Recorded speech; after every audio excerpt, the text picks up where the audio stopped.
Hello అండి అందరికీ. అందరూ ఎలా ఉన్నారు? బాగున్నారా అందరూ? వెల్కమ్ టు ద ఆడియన్స్‌తో కథలు యూట్యూబ్ ఛానల్. ఈరోజు మనం చెప్పుకునే కథ తొలి పరిచయం 13వ భాగం.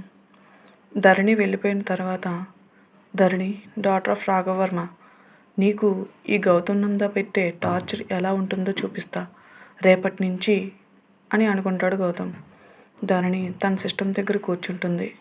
లత ఏంటి మంచి ఫైర్ మీద వెళ్ళావు, తీరా చూస్తే ఆరిపోయిన టపాసులా వచ్చావు, ఏమైంది అని అడుగుతుంది లత. దాంతో ధరణి తన చేతిలోని లెటర్ని లతకు చూపిస్తుంది. ధరణి నువ్వింటే సార్కి పియ్యేగా. అవునే, నా పోస్ట్ మార్చారు, అందుకేనా అంత కోపంగా సార్ దగ్గరికి వెళ్ళావు.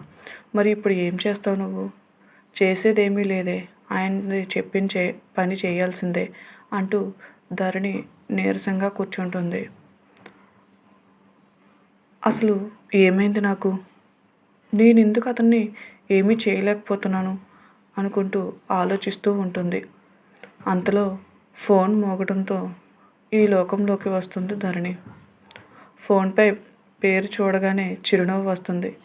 వెంటనే లిఫ్ట్ చేసి, ఇప్పటికైనా ఫోన్ చేసావు రేఖ, నువ్వు లేక నాకు ఏదోలా ఉంది. సరే కానీ ఆంటీ ఆరోగ్యం ఎలా ఉంది?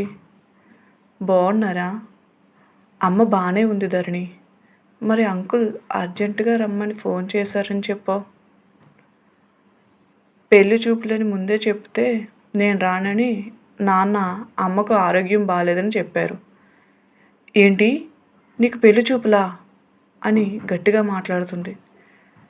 నాకు ఇక్కడికి వచ్చిన తర్వాతే తెలిసింది. నాన్న వాళ్ళ ఫ్రెండ్ కొడుకుతో నాకు ఇవాళ పెళ్లి చూపులు ఏర్పాటు చేశారు.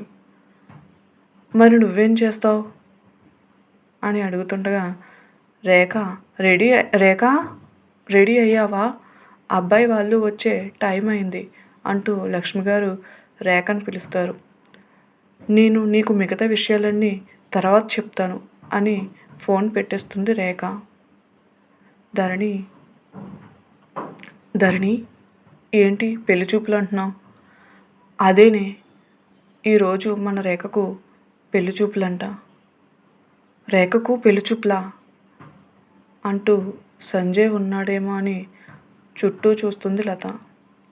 కొంచెం మెల్లగా చెప్పవే, వాడు విన్నాడంటే వాడిని ఆపడం మన వల్ల కాదు. సరే, ఇంతకీ ఏమని చెప్పింది రేఖ? అది చెప్పేలోపే ఆంటీ పిలిచారని ఫోన్ కట్ చేసింది. సరే కానీ వాడికి రేఖకు పెళ్లి చూపులన్న సంగతి తెలియనివ్వకు. వాడికి తెలియదు కదా, తెలియనివ్వకు. తెలిస్తే వాడు బాధపడతాడు. అంతగా నువ్వు నాకు చెప్పాలా లత? రేఖకు పెళ్లి చూపులన్న విషయం సంజయ్కు చెప్పనులే అంటుంది ధరణి. అంతలో ఆఫీస్ బాయ్ వచ్చి, మేడం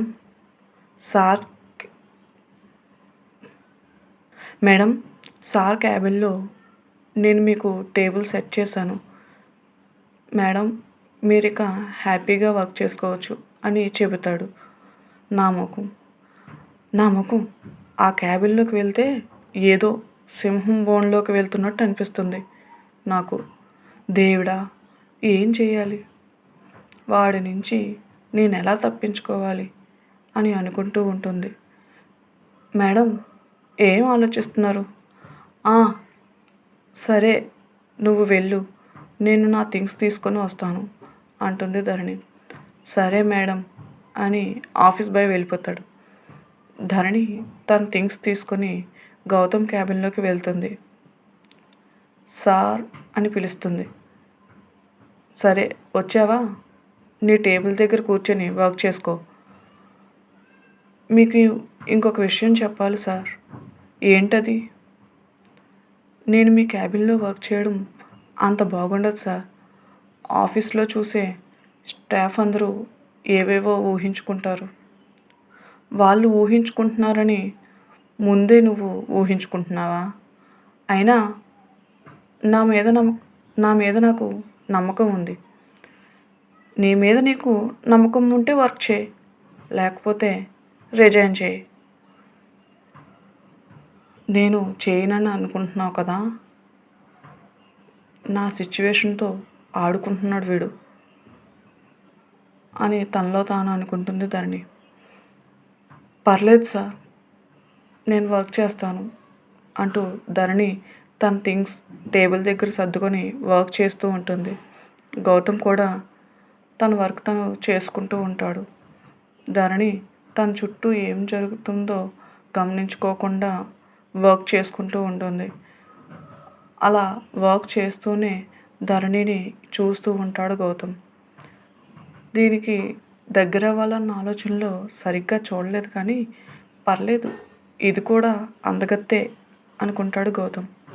ధరణి అంత ప్రశాంతంగా వర్క్ చేయడం గౌతమ్కి నచ్చదు. ఇప్పుడే చెప్తా ఆగు అనుకుంటూ ధరణి కమ్ హియర్ అంటాడు. ఏంటి సార్ చెప్పండి. నా వెనకాల ఉన్న ఫైల్స్ అన్నీ ధూళిపట్టి ఉన్నాయి, అవన్నీ దులిపి సరైన ఆర్డర్లో పెట్టు అంటాడు. అవన్నీ దులిపి సరైన ఆర్డర్లో పెట్టు అంటాడు. అదేంటి సార్, అది చేయాల్సింది ఆఫీస్ బాయ్ కదా, మరి నేనెందుకు చేయాలి? ఏ ఆఫీస్ బాయే చెయ్యాలా? నీకు తెలుసుకోవాల్సిన బాధ్యత లేదా? నేను చెప్పింది చేయి ముందు అని అంటాడు. ఇదేంట్రా బాబు వీడు, ఇవన్నీ నేను చెయ్యాలా? ఏంటి అంటున్నావు? అదే సార్, మీరు చెప్పింది చేద్దామని. ఓకే స్టార్ట్ చేయి, ఫైల్స్ అన్నీ ఆర్డర్లో ఉండాలి. సరే సార్, కానీ ఈ ఫైల్స్ చాలా ఎక్కువ సార్, 2 అవర్స్లో అంటే కష్టం, ఈ రోజంతా పడుతుంది. అంత సీన్ లేదు, నేను ఇచ్చిన 2 అవర్స్లో తొందరగా కంప్లీట్ చేయి. సరే చేయి చేస్తాను, చేయకపోతే చేస్తాను కదా. ఏంటి అంటున్నావు? ఏమీ లేదు సార్, ఇప్పుడే స్టార్ట్ చేస్తాను సార్ అని అంటున్నాను అంతే. అయితే స్టార్ట్ చేయి. సరే సార్ అంటుంది ధరణి. ధరణి ఫైల్స్ సర్దడం మొదలు పెడుతుంది. గౌతమ్ వర్క్ చేస్తూ ఉంటాడు. అప్పుడప్పుడు ధరణిని చూస్తూ ఉంటాడు. ధరణి ఫైల్స్ అన్నీ ఆర్డర్లో పెడుతూ ఉంటుంది, కానీ తనకు పైన ఉన్న షెల్ఫ్ అందదు. దాంతో ఎగిరి అందుకోవడానికి ప్రయత్నిస్తూ ఉంటుంది. అలా అందుకునేటప్పుడు పై సెల్ఫ్లోని ఫైల్స్ అన్నీ ధరణి మీద పడబోతుంటే అది చూసిన గౌతమ్ వెంటనే ధరణిని తప్పించబోతూ ఉంటాడు. ఫైల్స్ ధరణి మీద పడిపోతూ ఉండగా గౌతమ్ వచ్చి ధరణిని తన వైపుకు లాగుతాడు. ఫైల్స్ అన్నీ గౌతమ్ మీద పడతాయి. ఊహించని షాక్లో ఉన్న ధరణి గౌతమ్ లాగడంతో గట్టిగా కళ్ళు మూసుకుంటుంది. ఫైల్స్ అన్నీ క్యాబిన్లో చెల్లాచెదురుగా పడి ఉంటాయి. ధరణి గౌతమ్ గుండెల్లో ఒదిగిపోతుంది. ఆ క్షణంలో గౌతమ్ కూడా ధరణిని దగ్గరికి తీసుకుంటాడు. కానీ వెంటనే గౌతమ్కు తను అనుకున్నది గుర్తు వచ్చి, హలో, ఇక లెగిస్తావా? అదేమైనా సోఫా అనుకుంటున్నావా, అలా ఉండిపోయావు అని అనగానే ఆ మాటలకు ధరణి కళ్ళు తెరిచి తను ఎక్కడుందో చూసుకుంటుంది. వెంటనే ధరణి సారీ, అది అనుకోకుండా అలా, సారీ. సరే కానీ పని చేసేటప్పుడు చూసుకోవడం తెలీదా? అందకపోతే ఏ స్టూలో వేసి తీసుకోవచ్చుగా, ఎందుకంత ఎగరడం? ఇప్పుడు చూడు క్యాబిన్ ఎలా తయారైందో అని గట్టిగా అంటాడు. టైం లేదు కదా అని తొందరగా చేద్దామని అలా చేశాను. సరే ఇవన్నీ సర్దు అని అంటాడు గౌతమ్. అలాగే సార్ అంటుంది. కానీ అదే టైంలో గౌతమ్ చేతి నుండి రక్తం కారడం గమనిస్తుంది. సార్, మీకు దెబ్బ తగిలింది. ధరణిని పట్టుకొని తన వైపుకు లాగేటప్పుడు టేబుల్ అంజ్ టేబుల్ అంచు గౌతమ్ చేతికి గట్టిగా తగులుతుంది. దాంతో గౌతమ్ చేతికి దెబ్బ తగులుతుంది. అదా చిన్నదే, ఏం కాదులే. అదేంటి సార్, అంత రక్తం కారుతుంటే ఏం లేదంటారు? ఉండండి, నేనిప్పుడే ఫస్ట్ ఎయిడ్ తీసుకొస్తాను అంటూ ధరణి ఫస్ట్ ఎయిడ్ బాక్స్ తీసుకొస్తుంది.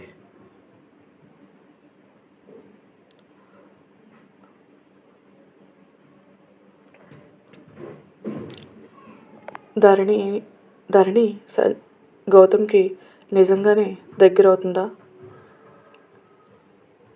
గౌతమ్ ధరణిని పగతో దగ్గర అవుతున్నాడా, ప్రేమతో దగ్గర అవుతున్నాడా? ఆ విషయం తెలుసుకోవాలంటే తర్వాత ఎపిసోడ్లు చూడండి. అలాగే నేను చెప్పే స్టోరీస్ కనుక మీకు నచ్చినట్లయితే ఆడియన్స్తో కథలు యూట్యూబ్ ఛానల్ని లైక్ చేయండి, షేర్ చేయండి, సబ్స్క్రైబ్ చేయండి. తప్పకుండా సబ్స్క్రైబ్ చేయండి. అలాగే లైక్ చేశారంటే, ఈ స్టోరీని కనుక లైక్ చేస్తే ఇంకొంతమందికి రీచ్ అవుతుంది. Please like the video and subscribe the channel. Thank you very much.